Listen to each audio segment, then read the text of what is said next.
All right guys, today we're going to talk about how to do a proper pre-trip inspection on an intermodal container, which is a box, which is the container, and then the chassis. Obviously the box sits on top of the chassis and the two parts have to go together. There's a couple of key differences between a dry van and this, and we're going to talk about them and the proper steps to make sure that you are going to only pull a safe container. The first thing you're going to check is you're going to make sure that the container number and the chassis number, which is right here, actually lines up with what information is in your relay. If it does not line up, you need to call timeout and you need to seek guidance from dispatch. The chassis number can be here or it can be on the spine of the unit, written down here, or anywhere else. Sometimes you just have to walk around and find it. But again, chassis number on the bottom and container number on the top. It will be at the front of the container and the rear of the container. The next thing you're going to check for is your periodic inspection certificate. This is a great example of one that is not in date. So on this one, we have the 23rd, that's 2023 that's marked. And then you can see February is actually punched out. So this would actually expire in 2024, March 1st. So this is not an in-date sticker, and you would want to then go and check the paperwork to make sure that there wasn't an update on the paperwork and it was just the sticker that was missing. More on the paperwork later. At the front of the container, you still have all your 7-way electrical and your red and blue airlines hookup.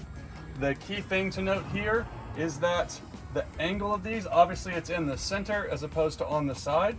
But most importantly, you will notice that these things have very low clearance between this lip right here and where it is. So when you are actually doing this, you want to make sure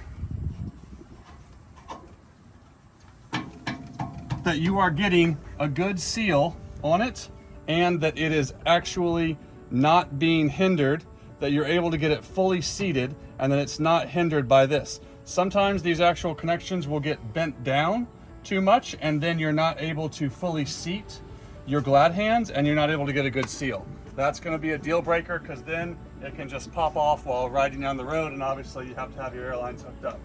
Again, with the 7-way, you have to have good securement there. You have to inspect your pins on the inside and make sure that in fact you are getting good stable connection between your truck and your container.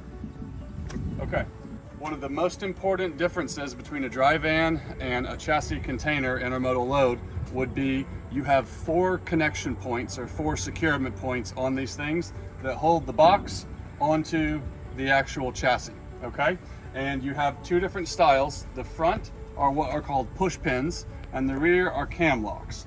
So what you want to check for is that one, these push pins are pushed all the way forward and in. And you check this by physically getting down under it and checking to make sure that you can physically see this pin coming through the hole. This pin is what secures this corner of the container onto the chassis. Once you physically inspect it and make sure that the pin is all the way forward and engaged, then you want to make sure that this safety clasp is sitting, that this is in the detent, okay? There is a little hole that is cut out in this safety handle.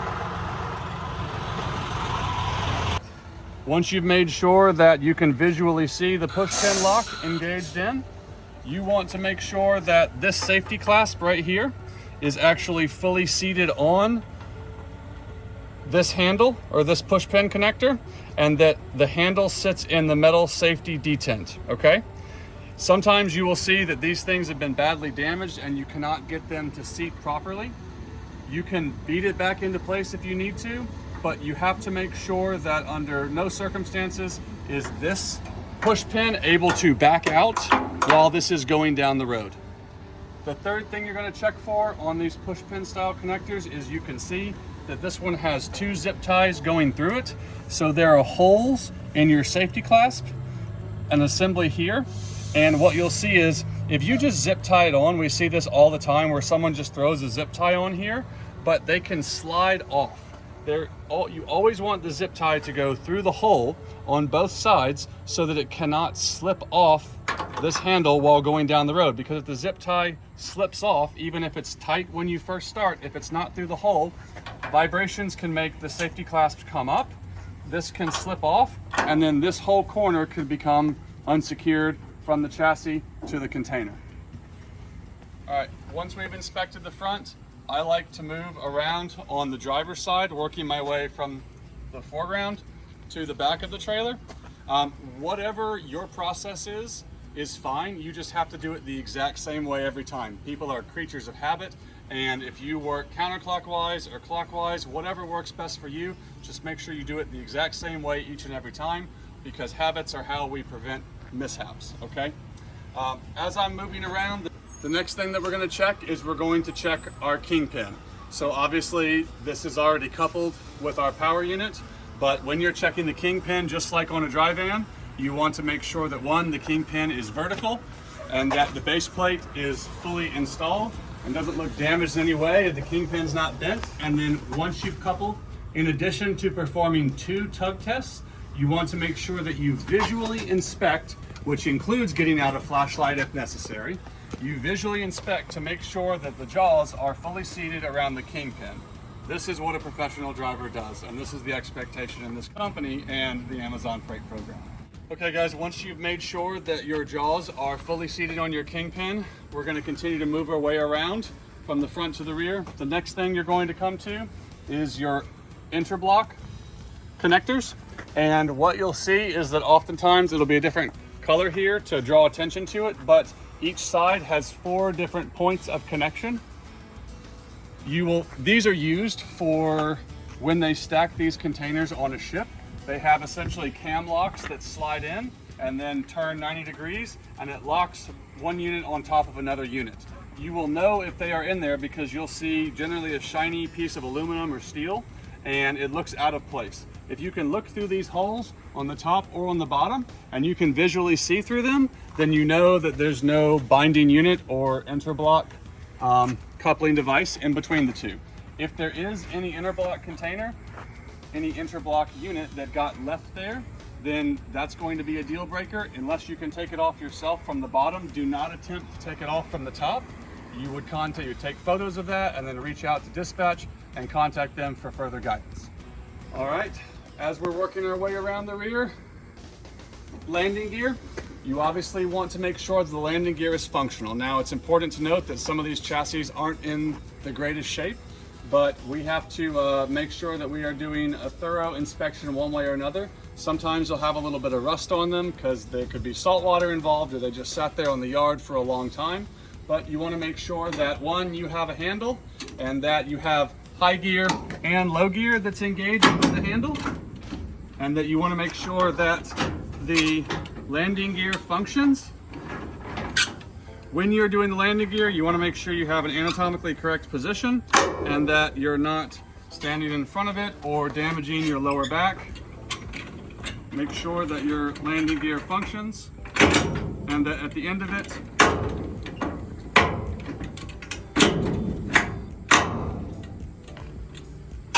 it is properly stowed away. On your actual landing gear, you want to make sure that you have base plates on both, as these intermodal containers often weigh quite a bit more than a dry van, and you want to make sure you have a good base plate on which to rest the weight of the load. While we're down here, please pay attention to the dry box. These are usually located at the rear of a dry van, but here they're going to be on what's called the spine of the chassis. So inside here, you should have all your standard paperwork. You are actually expected to check this paperwork out and make sure that the dates are valid and that you have your registration cards and that everything lines up, that in fact it is within date on its 1-year PM service, and that this is the correct paperwork for this chassis.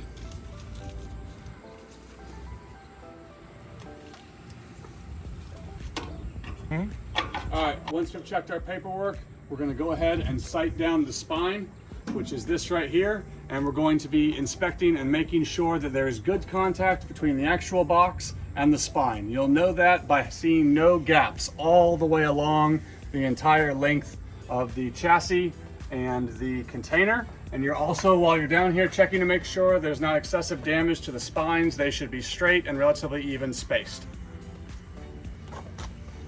Whenever I'm under a chassis or a truck, best practice is to put your hand right here so your head doesn't smash it when you're getting up, so it acts as a guide. And then if you keep your hand there, even when you're doing your inspection, checking your paperwork, you'll know to get your head out from under it and come up slowly. We're inspecting to make sure that the actual box itself doesn't have any excessive structural rust, to make sure there's no holes anywhere, no large visual damages anywhere. There's also a light midway down here. We want to make sure that this light is functional. When you're dealing with a chassis and a container, you do not have any lights above the chassis. You don't have overhead marker lights because there's no power that actually goes to the box. All of the electrical will be in the chassis itself, not in the box. We don't see anything here, so we continue movement down.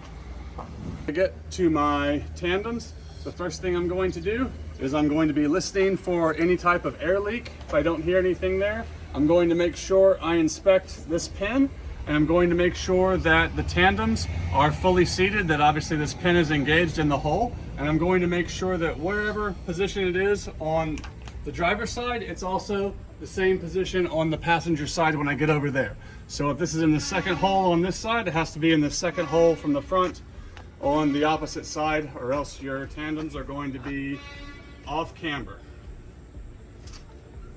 This rod needs to be fully seated in, and then while I'm here, I'm going to go ahead and do my tire inspection. I'm looking for any type of damage in the sidewall, any flat spots, any uneven wearing. I'm looking to make sure we have the proper amount of tread. And then I'm going to make sure I inspect my actual wheels, that the lug nuts are fully seated and they don't show any signs of backing out, that our hubs are in good condition, and that we're not spewing oil anywhere or grease. And then just keep working your way down around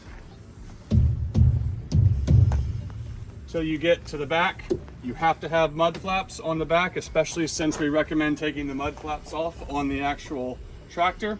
As long as you have mud flaps on the back that are in good condition and less than 8 inches, no greater than 8 inches from the road, then you're good back here. We're now checking 2 more of our loading points for the interblock connectors. I can visually see through here. I can visually see through there. There's no silver hats, nothing to worry about there. Your ABS light will be back here, and you will be able to sight down and make sure that that is functioning properly.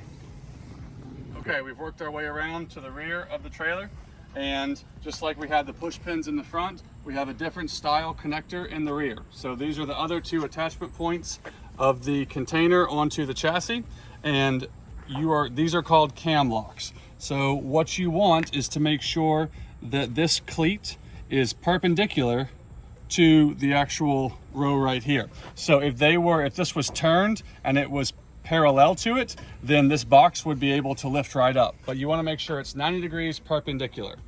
You then want to make sure that the safety clasp is fully attached to the controlling arm. So generally you would want the clasp to fit in the metal detent here. That is ideal, but again, a lot of these have excessive damage to them. This one has been double zip tied, and it does not separate. So this cleat cannot come undone from 90 degrees. It is ideal if the safety clasp goes on it, but if you can find a way to properly secure it and you are 100% confident that there will be no chance that this can come off, then you're able to do it this way as well. It is to note that if you do not have this safety clasp fully seated on it, you need to have at least 2 zip ties as a redundancy holding it down. Now, we will support you in any rejection if this safety clasp does not sit with the detent on the lever here. That is a reasonable rejection. However, because there is such a high level of damage on these things, You can also use 2 or more zip ties, and if you are fully confident that there's no way that this can break loose, then this is also an acceptable alternative.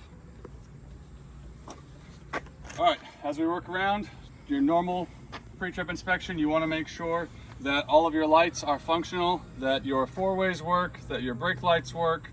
You want to make sure that all of your doors are fully engaged and seated at all 4 tops and bottoms. You want to make sure that the cleats are fully seated where they go. You want to make sure that all of your locking bars are down and these clasps are set down as well. You want to make sure that you have a functioning license plate light. You can't see it back here, but it is behind this. And you want to make sure that your ICC bar not only has the proper reflective tape along it, you want to make sure that it is in good serviceable condition, that you don't see any major cracks, any major bends, and it looks like it would perform effectively if there was a rear end collision. As we continue to finish up our pre-trip inspection, we're doing the exact same thing on our opposite side, our passenger side. We're checking top and bottom to make sure that we don't see any interblock connectors that were accidentally left in. We're checking our wheels, we're checking our tires, we're checking our mud flaps. We are checking that our tandems are in the same position as they are on the driver's side. We're looking and listening for any air leaks. We are checking our midpoint light on the chassis spine. And again, we are sighting down the unit to make sure that we have good contact all along the frame. Once you know that the chassis and container are in good condition and they meet all DOT requirements and you're satisfied with its performance, then let's talk about how to properly set up your truck in order for accommodating a chassis and container as opposed to a dry van. So the first thing we want to talk about is fifth wheel slide. So the fifth wheel should already be set to the furthest position, and you can see that it cannot slide back any further. You want to always ensure that your locking pins are fully seated in there, but most importantly, if you look down, unlike a dry van, this spline takes up a lot of extra room and there is less clearance in between your frame on your actual tractor and the frame on the chassis. So you want to make sure that you give yourself as much spare breathing room as possible. What I like to do as best practice is go ahead and pull the cotter pin. The best way not to break mud flaps is to take them off. Always put the cotter pin back in it so you don't lose it. And then this can either be placed on the floorboard and the shotgun side. Try not to get it on the seats because obviously these get dirty, or you can put it on this and zip tie it down. If you're going to do this, you have to make sure it is secured with multiple zip ties, and you have to make sure that in addition to not being able to come off under extreme conditions, you have to make sure that you remember to put the mud flaps back on as soon as you've dropped your container. Okay, once you've ensured that you've taken your mud flaps off, that your fifth wheel is slid all the way to the rear, and that the pins are fully engaged, then you are ready to check your airlines. Now, another big difference between moving an intermodal load and moving a dry van is the amount of slack that you're going to need in the lines. So obviously, as you know, it's a DOT violation in order to have your airlines or your electrical dragging on the catwalk in any way, shape, or form. We've seen too many times where people haven't set their lines up properly and it will get wrapped around a drive shaft, or when they're flexing their truck out, the lines can very easily get caught on corners like this. They slip over and it just rips the line out. Guys, this is 100% a driver controllable issue, okay? And it takes focus and planning in order to make sure that you get it right. In order to adjust your slack and your tension so that it does not drag on the catwalk and that you still have enough tension to turn an appropriate amount, each truck is equipped with these quick disconnect slack adjusters.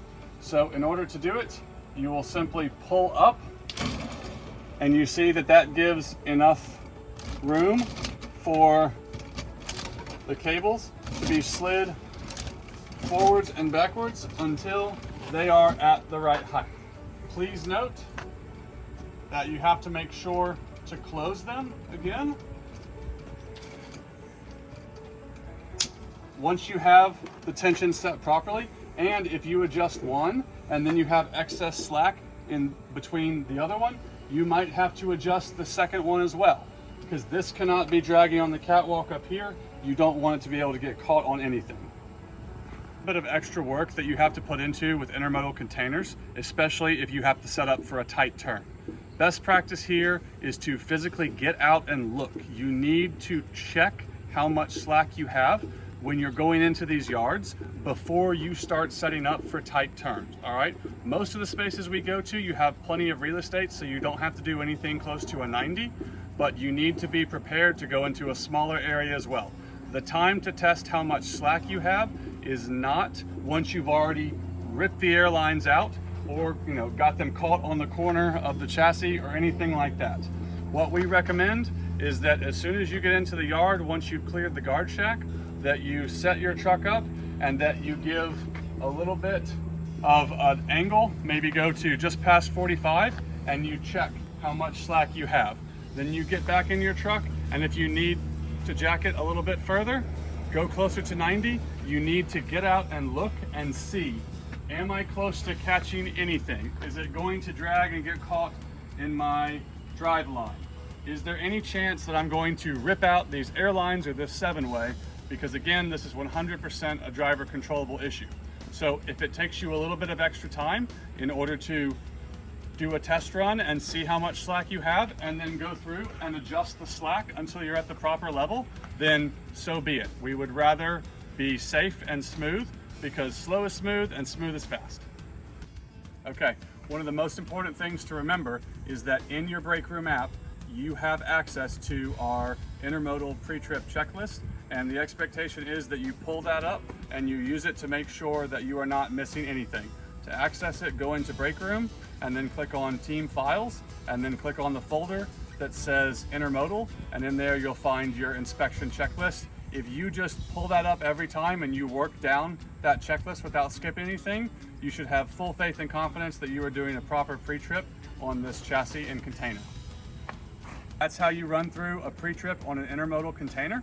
It's very similar to a dry van, except you have a few extra things to check. As a quick recap, the best practice is to always pull up break room and make sure you are working down your intermodal inspection checklist. It will make sure that you don't miss anything.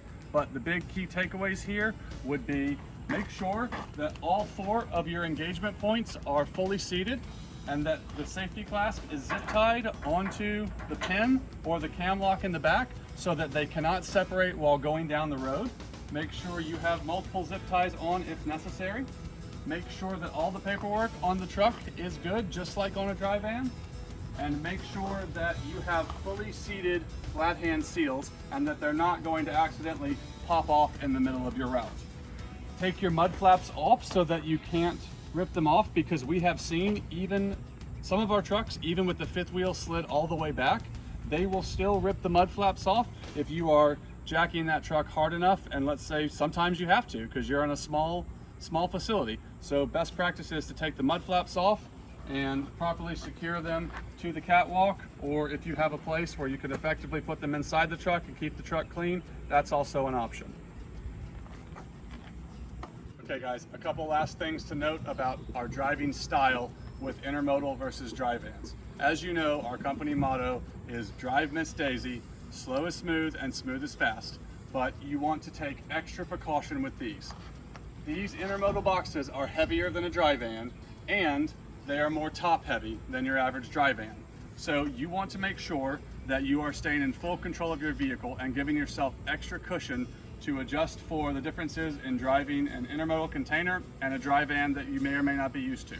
So increase your following distance, manage your speed and reduce your speed, and you need to especially go slow for your turns. Recommend stay below 12 miles an hour, but remember, slow is smooth and smooth is fast. When we get into the yards with these things, We always want to make sure that we are avoiding jacking it any further than we have to. But if you have to set up for a tight turn, then it's important that you physically get out and look. Flex your truck out a little bit, halfway, look at how much slack you have in the lines. Adjust your lines accordingly, and then flex your truck a little bit more, get out again, and check your lines. We control whether or not we are ripping these air lines out of our trucks and these 7-way cords, all right? It is 100% driver controllable, and it's 100% preventable. It just takes extra effort. I know you guys can do it. I appreciate all your dedication to keeping yourself, the people around you, and our team safe while we haul these things successfully for Amazon, deliver on customer smiles. Have a great day.